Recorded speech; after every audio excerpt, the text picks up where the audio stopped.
Welcome to Credentialing Chronicles, where we spill the doctor tea hotter than your morning coffee. And give you the insider scoop in the wild world of credentialing, provider drama, and everything they don't teach you in med school. I'm Shannon, and she's Nylene, two credentialing pros with front row seats to all the chaos. From fraud scandals to burnout breakdowns and why your favorite surgeon might actually be banned from 5 hospitals. We got the gossip and the practical advice to keep you out of trouble and ahead of the game. So grab your coffee, your compliance checklist, and maybe a lawyer, and let's get into it.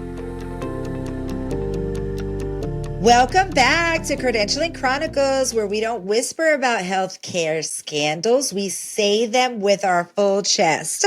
I love that. Yeah, today's episode is one I've been wanting to do for a while. It's dark, it's messy, and it's real.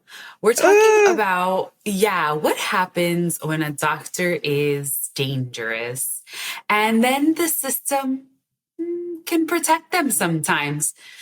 From sexual assault survivors being ignored to ICE detainees subjected to unnecessary surgeries. Girl, it's cover-up culture and not patient safety. I just cannot stand to hear it. But really, our people need to hear it. So grab your tea, because we're diving into some jaw-dropping cases where patients were hurt. Not because the system didn't know, but because it did and looked the other way. I know. Well, make sure we have our disclaimer in this episode because the tea is hot. Hot. As a disclaimer, the cases we will be sharing with you are all available through public court documents. We promise we are not sharing any privileged or private information, and we have never personally credentialed any of these practitioners or facilities. We will not release the names of the practitioners, but we will give you all the other juicy details. This episode of Credentialing Chronicles is sponsored by Advanced Quality Compliance, your white glove credentialing crew.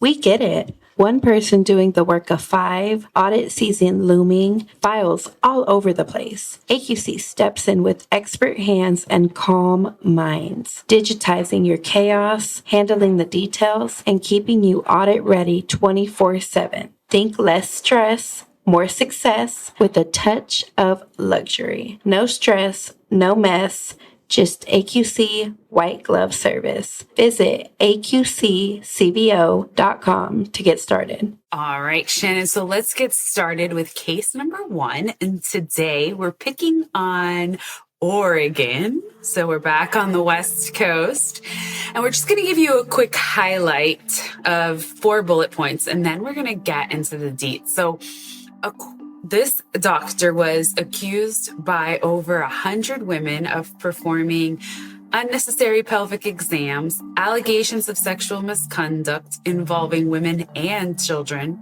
some while they were under anesthesia. The grand jury declined to indict him in 2022.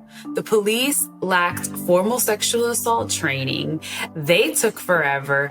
Girl, this has all sorts of red flags, from our medical board system to our legal system. Yes, so let's start with the numbers. Over 100 women came forward. Nylene, how does a doctor rack up 100 complaints and still not see the inside of a courtroom? I have no idea. I think we need to go over these details, Shan. All right, so what went wrong? So we're going to talk a little bit about the police department and the Board of Oregon, kind of what happened, how parallel they worked, and who beat who, okay? So the local police department was informed about the doctor's behavior. So kudos, right? Somebody reported it right away, right? Very happy about that. They were told about potential child pornography patterns of abuse.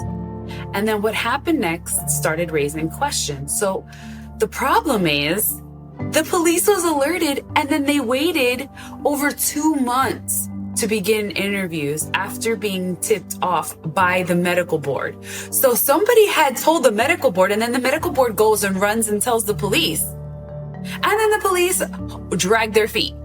So the detective that led the case without special, he wasn't, according to him, specialized in training, hadn't received specialized training in sexual assault investigations as required by police policy. So I guess policemen are supposed to be trained in all of this stuff, right? So he didn't understand basic medical procedures like the word speculum or pelvic exams. And then he just, instead of trying to educate himself about what he's trying to talk about, he didn't do that. He did not educate himself. So Shannon, all right, so let's go over the timeline. So go ahead with what happened starting in June of 2020. Yes, let's even talk about it. So June 2020, the initial reports and Oregon Medical Board initially got involved. June 16th, the Oregon Medical opened up their investigation after they had gotten multiple complaints from former and current patients.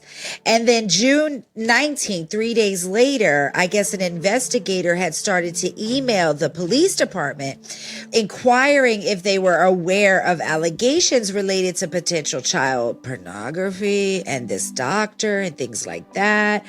And then I guess 3 days later, right? 3 days later, the 22nd, the investigator had followed up, like putting the urgency on it, you know what I'm saying? And suggesting that the doctor could destroy evidence, Nylene.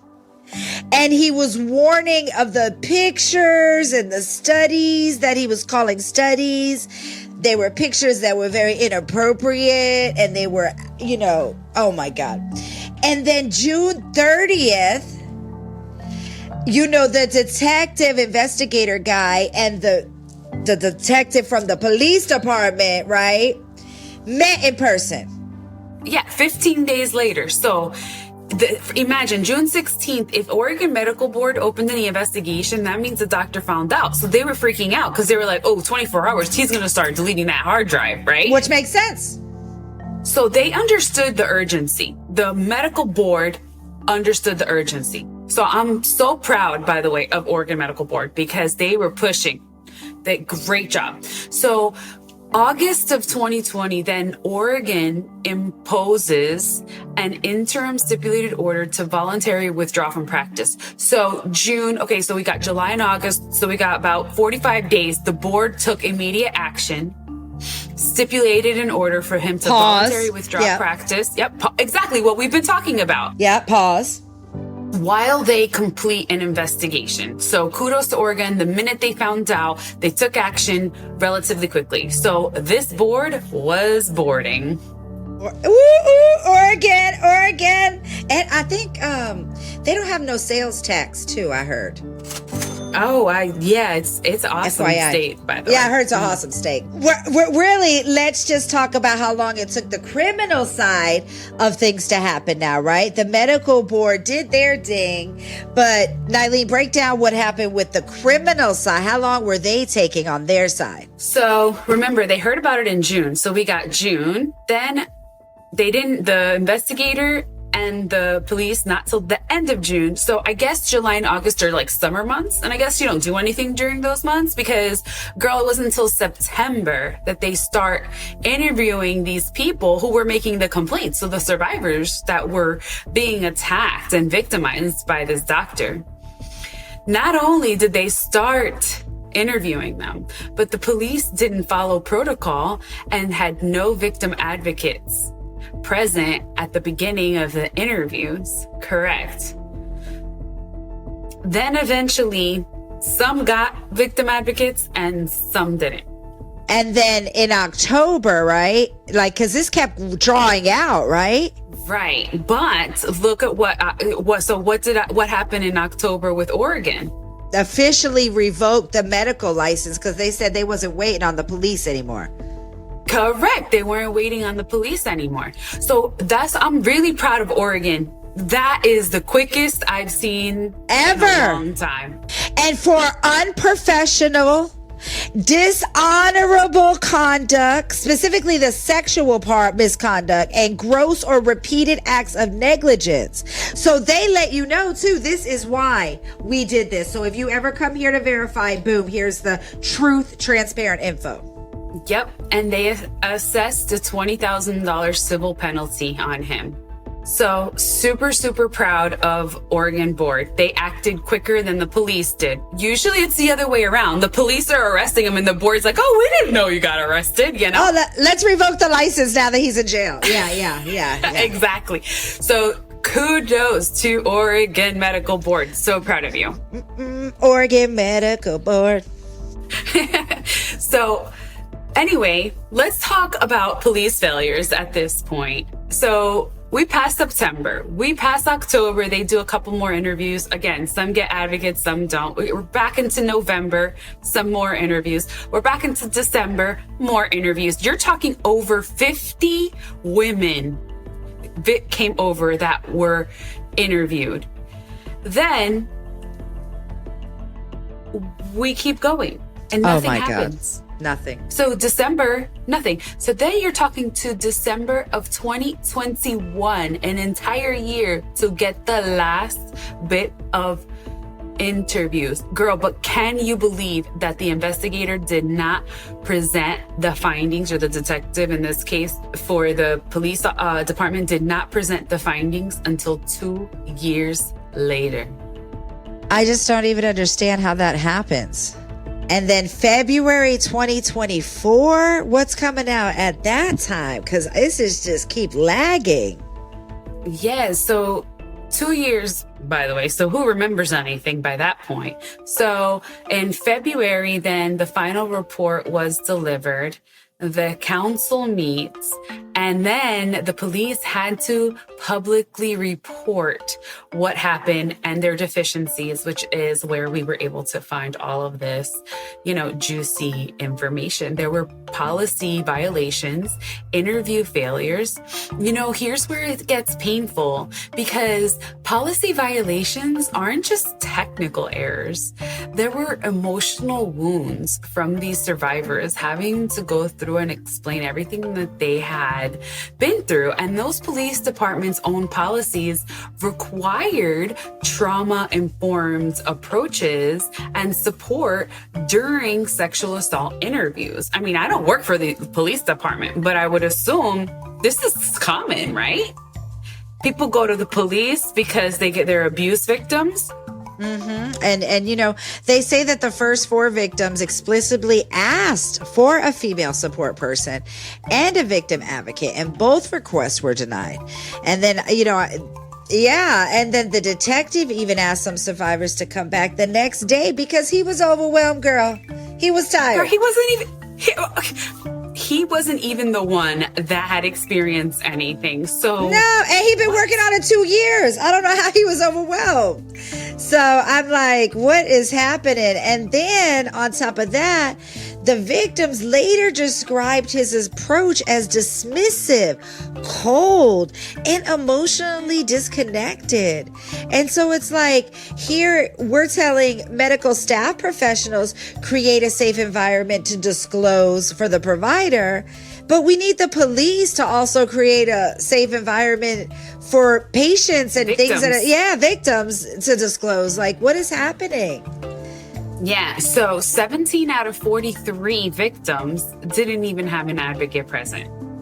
So that's just not acceptable. Like, I could understand, 1 or 2 because the timing didn't work or something like that. I'm not asking you for 100% compliance rate, right? But really, that's just I'm asking you to try. Right? Right. So what's even more troubling, is that many of the survivors said that what was written in the police reports didn't match what was said in their interviews. Falsifying records, omitting records. Reports failed to document signs of grooming, inappropriate questioning, or the full emotional weight of survivor accounts. Some descriptions of physical abuse, like certain extra introductions of places we're not supposed to go to were downplayed or they were omitted. And then several survivors said that they never even heard back after reported and weren't even interviewed. So who knows how many women there were? How does this make us feel as patients, right? As victims, as women? I mean, really, this is what the whole Me Too movement is about. Yeah, I mean, it's appalling when you think about it, because there's not a safe place where women can go to disclose things like this. And in later interviews, the investigators asked better questions and showed more understanding of medical context. But by then, the damage had already been done to trust, to credibility. Right. And the ability to even pursue criminal charges. The case became a symbol of how not to conduct a trauma-centered investigation, Eileen. And when you think of that, it's like, this whole situation is now a case in what not to do. Will be forever this detective's, name, right? Oh, wow. Yeah. So what do you think that all of this took so much time? Because why? If you're a white coat, you get a pass, or if your job is too complicated and hard to explain, then you get a pass because the police don't know what you're talking about, or you get a consequences free card. If this guy was behind a gas station, raping women or groping women, he would have been in jail, right? That day. And let's not ignore this part. Some of these women were under anesthesia. They didn't even have a chance to protect themselves. And the police response is, oh, we didn't have the right training? Come on. Then what are you trained for? Writing parking tickets? Exactly. And the system not only failed, it wasn't even set up to handle this kind of thing. And that is terrifying for women everywhere. Later on, we'll talk about what women can do to protect themselves, but right now let's talk about another case that came out of Eastern Maryland. And these facts too, Nylene, are just appalling, right? Ugh, I can't even talk about this one. This one made me cringe. Wait till you find out the deets I have on this guy. He was a traveling cardiologist. Okay. All right. So initial reports. We have a pattern that's starting to emerge. Now, 2024, the Easton Police detectives met with a woman who reported multiple sexual assaults by this doctor. She was employed by that medical center. And he apparently began with non-consensual kissing, like, girl, pick up something, hit him over the head. But anyway, that escalated. She'd probably get arrested for assault. Assault, right? Yeah. Assault of a Instead doctor. him. Yeah, exactly. Anyway, sorry. Anyway, this escalated into him, unwantingly touching her. And this was all while they're working at the hospital. While they're working. Yeah, she's just trying to come get her paycheck. Yeah, exactly. Mm-hmm. It's not an isolated incident. Then a second survivor starts coming forward. So a second hospital staff member reported similar behavior, the consensual hair pulling and kissing. Then things escalated horrifically. She told detectives that he forced her to do unsolicited sexual acts with him. Oh my God. Oh my gosh. Then there's a third story. Okay. Third story, they just keep coming, right? Yeah, and this is all the same doctor. Same doctor, 3 women. Okay, now mind you, we're going to get into this little aspect of it, but he's a traveling doctor. Just keep that in the back of your mind. These are 3 ladies already in one facility, short amount of time. They come out and they say, this doctor, then now he forcibly kissed this one, grabbed her butt, and then he exposed himself to her. Like, what? By now, clear patterns of behaviors are emerging. I mean, that's what we always are talking about. It seems by the professional environment in these women worked. I mean, how is this even getting to be allowed? Right. Or is he using his status as a physician to scare these women until they finally get the courage to speak up? Yeah, basically. I mean, it seems like the Board of Physicians did step in while the investigation was unfolded. The doctor faced a hearing with the Maryland Board of Physicians, correct? That's what I was reading when you were putting it together. Yes. So according to the reports, well, he ended up admitting sexual contact with other women at the hospital, but none of the ones that had reported. So he's admitting, yes, he reported, he admitted to some other ones, but not the ones that accused him. And all his statements were completely inconsistent during the investigation. So that admission, okay, so check this out. So that admission, all right, we're going to give a little credit where credit is due. That admission paired with the conflicting accounts was enough to ring alarm bells for the Licensing Board of Maryland. So Maryland went ahead and suspended his license. Good job, right? Right? So some other states followed suit. Good. This is a big deal. This is a big deal because this doctor wasn't just based in Maryland, because what did you say? He was a traveling cardiologist. So working under contract in multiple states, that license suspension is traveling with him. And we see that a lot now through the Federation of Medical State Boards, because a lot of the boards report up to there. And so you see one board will spark, and then another will open an investigation, and then will spark. And if they're not disclosing it to the other board, I've seen physicians get in trouble at each board because they didn't go and disclose it that they had an action. Yeah, but you know me, right? I had to keep digging on this one. So, I had to check, right? Girl, he had and has, right? Because if they're active or inactive or suspended or maybe active, he has had a license in all 50 states, including DC, District of Columbia. 51, okay? All 51 covered. Yes. And I just can't because I couldn't. I literally was having like agita as I'm doing this research, because I went one by one, because of course I did. I know you did. Compliance queen out here. Okay, so I started clicking, and okay, some of them said revoked. I was like, okay, good. Some of them just say suspended. Okay. Some say inactive. Okay. Others said, no, that they expired. Okay. He didn't renew them. Okay. Oh, girl. But in the state of Florida, his license is clear and active. What? Why? Florida, are you listening to Credentialing Chronicles? Oh my God, no way. I have no words. See, I don't live in Florida. And didn't you just move out of Florida? Yes, girl. See, okay. This is why I can't. I just can't.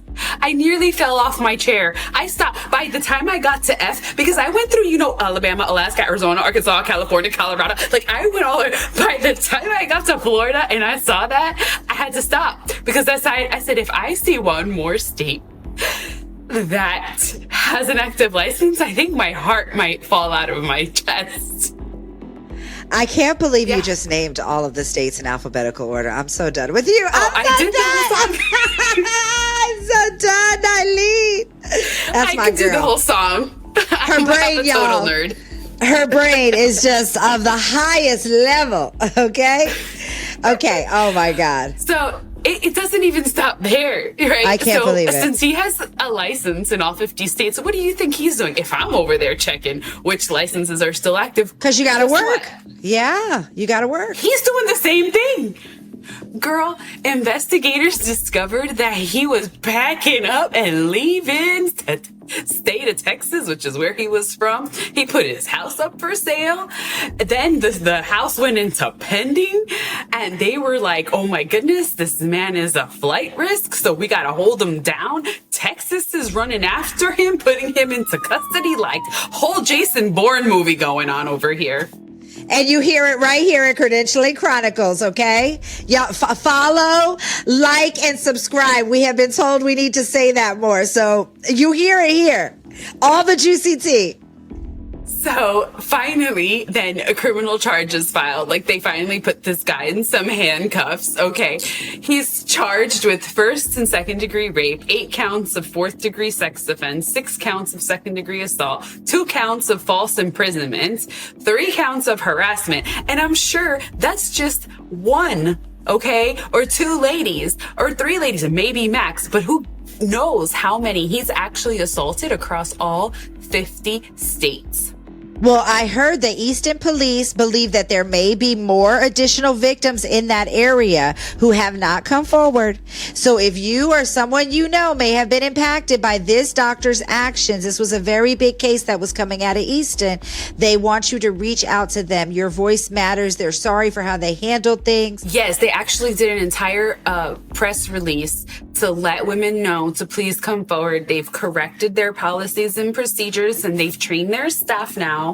And they want to make sure that they can appropriately persecute this doctor. And obviously it needs to be like a whole 50 state alert situation. Like this man was going to Alaska too. I mean, I can't even, it's just crazy. All 50. Crazy. Yes, definitely. So just like you said, if you want to keep, to support the show and help us keep spilling the healthcare tea, you're going to hit that link and follow. Support. Everywhere. Yes, please. We need you in our inner circle, and keep sending us those reports of doctors and stories and headlines you want us to investigate and tell you whether or not they still have an active license to practice in this. Yes, people send us things on LinkedIn. They send us different articles. Girl, I have gotten stuff sent to me on TikTok. I have gotten stuff sent to me on Facebook. People are in my personal Facebook, in the business Facebook. I'm like, oh Lord. So really, if you want to support us and, really you got to share, we got to get it out. This is not just for medical staff professionals. It's not just for doctors or patients. It's for patients. It's for everybody that goes and sees a doctor. How do you protect yourself? Because as you see, just from this story alone, 2 stories from the east to the west, these crazy things are happening. And Nylene has another story right now. We got one more. I know you guys are overwhelmed with all of this tea, but we just got to do one more. It's like the icing on the cake. Well, speaking of icing, right? It's about the ice period, the ice people, right? And that's such a big thing. Yeah, that's such a big thing going on right now, is the ice taking the people. So we had to bring this to you guys and tell you what is happening. Go ahead, Nylene. I'm sorry to interrupt you, boo. Oof, no. This one, let's talk about the highlights. ICE detainees at Irwin County Detention Center reports of hysterectomies and surgeries without consent, federal investigation, confirmed abuse, and now class action lawsuits filed. Why? I know. Now this one is it's making me sick, because these are immigrant women, they're already so vulnerable and they've been detained. And why everybody that is listening, can somebody tell me why they are sent to a gynecologist who was basically experimenting on them? That's what it sounded like to me, Nylene, when I read it. Well, hysterectomies without consent, that's not medicine. That's a violence. Exactly. I don't even, what was that word? How do you say that? Eugenics with a stethoscope, honey. And the most heartbreaking part is they can't fight back. They are locked up under anesthesia, and forgotten. I mean, what are they doing? Oh my goodness, girl. Well, it began September 2020 when a whistleblower complaint rocked the nation. Advocacy groups alleged that an off-site OBGYN doctor had performed a suspiciously high number of hysterectomies on women detained at that detention center known as ICDC. This complaint triggered an 18-month-long Senate investigation led by the Permanent Subcommittee on Investigations. And what they uncovered was far worse than just one kind of surgery, Shannon. It reveals a pattern of invasive, excessive, and unnecessary gynecological procedures on vulnerable detainees. And again, I'm just going to say it, on women. Like, there is an attack on women happening. And let's rewind. This doctor started treating ICE detainees in 2014.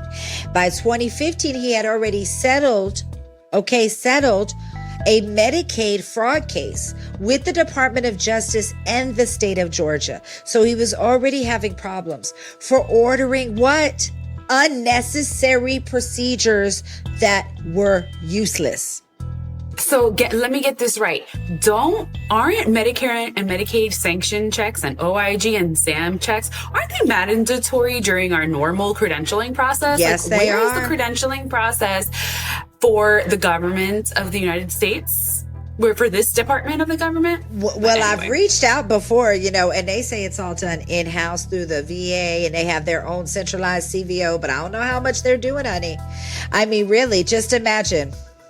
So somehow this doctor was still authorized to treat detainees, no board certifications, a slew of malpractice cases, no oversight from ICE. So from 2017 to 2020, he became an outlier. He performed 90% of the OBGYN procedures across the entire ICE detention system, despite the ICDC holding only 4% of female detainee population. This one facility only held 4, but he did 90% of the OBGYN cases.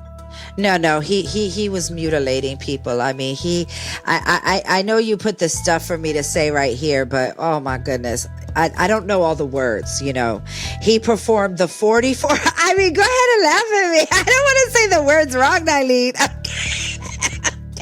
Okay. I'm going to try. He performed 44 laparoscopies. Laparoscopies. Go ahead. I'm gonna let you take it away. Go ahead, Nelly. he performed 44 laparoscopies to excise lesions, which is basically like little tumors or something. Like, it could be polyps or little I can't even say it. Out. He gave depot injections, DNCs. He did 53 DNCs, 163 pelvic exams, many of which experts later saw after reviewing the medical records they were excessive or outdated forms of the procedure that can cause permanent harm or damage to these women. So one of the experts, another doctor, said, and I quote, "Dr. so-and-so practices were pretty good medicine for the 80s, but we're not there anymore." He flagged numerous cases where less invasive treatments were overlooked completely and entirely. And then there's the human side of this, which is where, Shannon's always going to. Women victims told the Senate that they felt confused, that they were left violated, and they have long-term physical and emotional pain. And some didn't even know what had been literally done to them, still to this day, until after the fact. And so, they're going through, this happened to them. They had no consent. They don't know. And they've just been put on this chopping block at this point, right?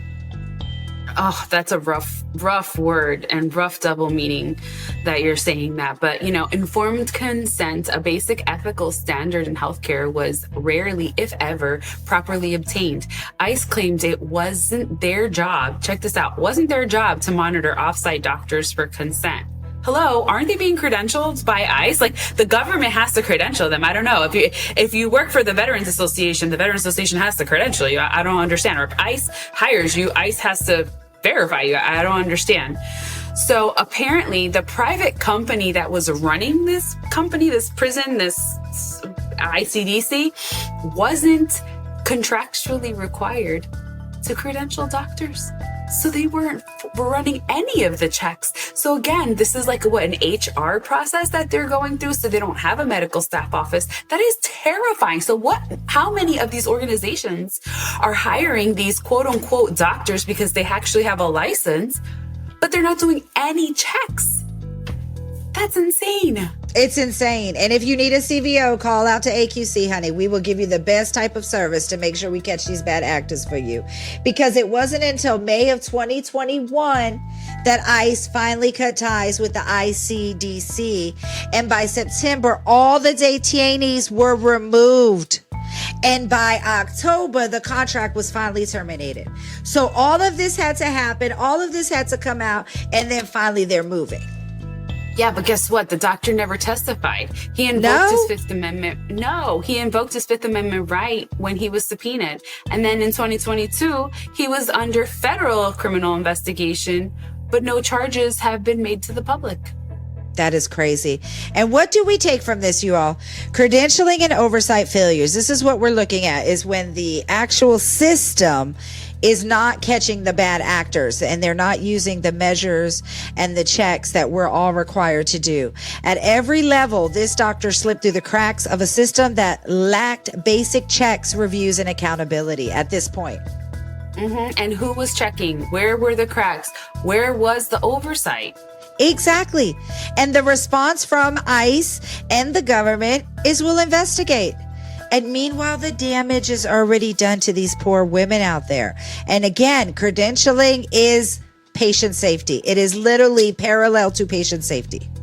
Yeah, you don't get to investigate after you allowed an entire facility to become a horror show, have maimed and mutilated and, permanently left disfigured hundreds of women.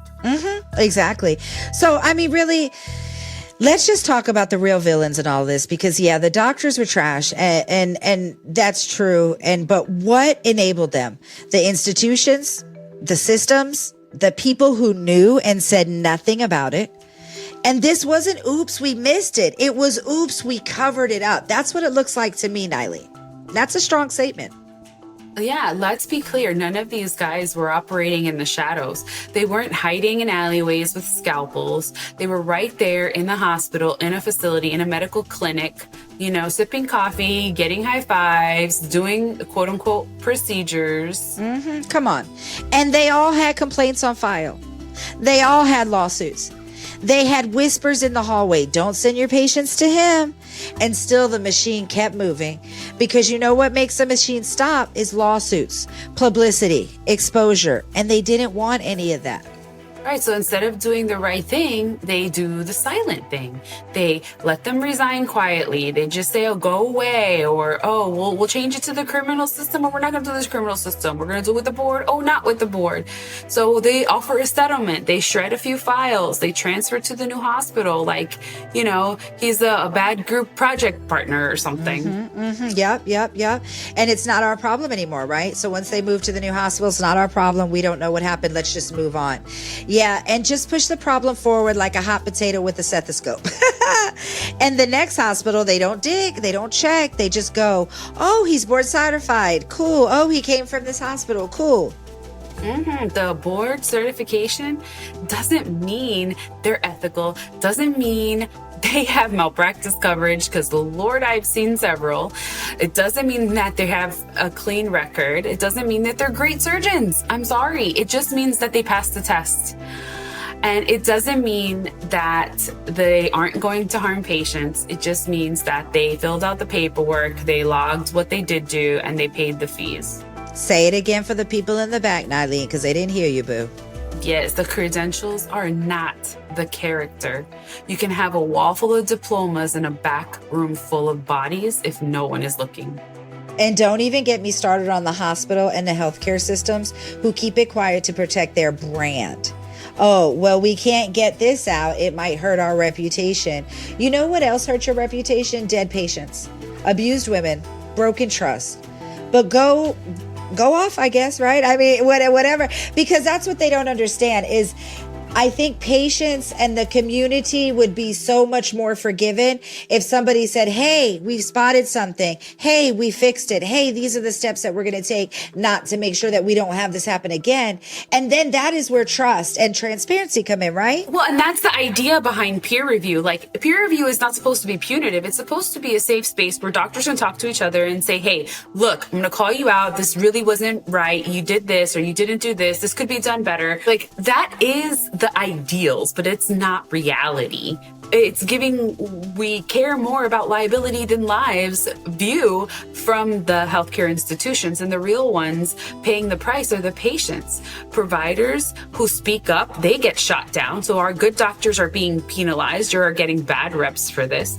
And then the MSPs that are trying to do their job are getting burnt out, are getting frustrated, are going to think that their words don't matter, their ideas don't matter, their brain doesn't matter because they're there with no support. And they're just doing whatever administration says without the care of the support of administration. Yeah, really the support. Right. Yeah.